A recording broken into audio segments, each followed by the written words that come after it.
That work between the hours of 9 and 3. And that's your 5 on your side traffic. Next week, Congress gets back to work in Washington. With the debt debate over, the focus is now on job creation. Certainly a very big task. We're joined this morning by local Congresswoman Sutton to talk about the issue. Before we get started on talking about the particulars of any jobs plan, a big brouhaha brewing in Washington over actually when the speech was to take place. The president initially wanting to do it on Wednesday. Now it's been pushed to Thursday, all centering around the GOP debate and begging the question as the president and the House Speaker battle over exactly when they're going to talk about jobs. Seems like we're back to the same old thing after you guys took a break. And the question is, if you can't agree on when to actually talk about jobs, how can you agree on a plan to actually get it done? Well, I think every day is the day to talk about jobs because we have no higher priority than getting Ohioans back to work. So you're right, it sounds a lot of noise coming out of Washington over what day, but to me, every day the focus should be on getting people back to work. With everything that's happened in light of the debt ceiling debate, this whole focus on austerity and debt reduction and everything else, can you really come up with a constructive plan, a workable plan without any real money being spent to actually get it done?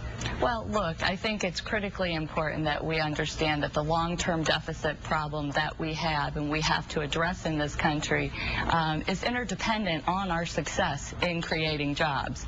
You cannot get rid of that long-term deficit problem without people working. So it's incumbent upon us to find a way to make things work. These are not mutually exclusive goals. There are things that we can do.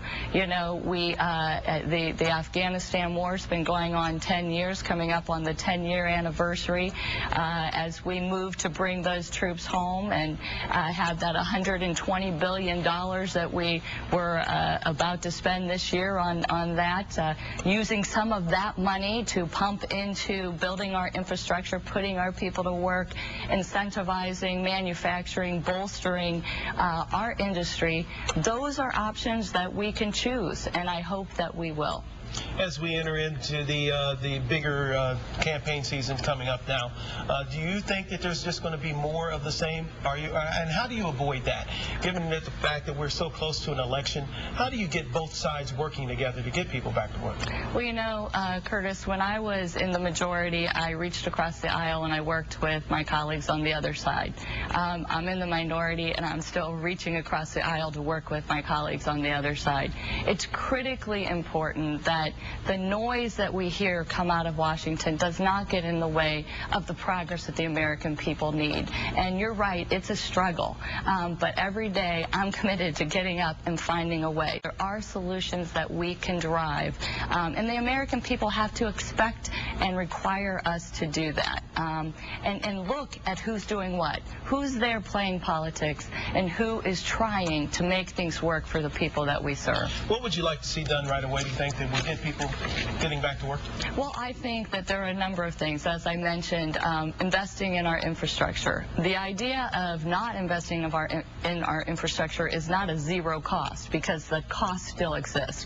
While we have a deficit problem, we don't have a deficit of work that needs to be done. So rebuilding our infrastructure, and when we do it using taxpayer dollars, we also need to make sure that we're using American iron, steel, and manufactured goods, because that has a ripple effect of putting people to work right here in Ohio and throughout our nation.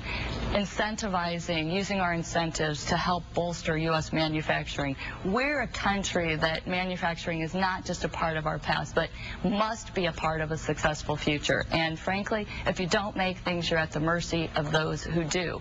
We have the infrastructure. We have the workforce. We need people with vision and commitment every day to get up and fight to make this become real. Congresswoman Sutton, thank you so much for stopping by this morning. Thank you for having me.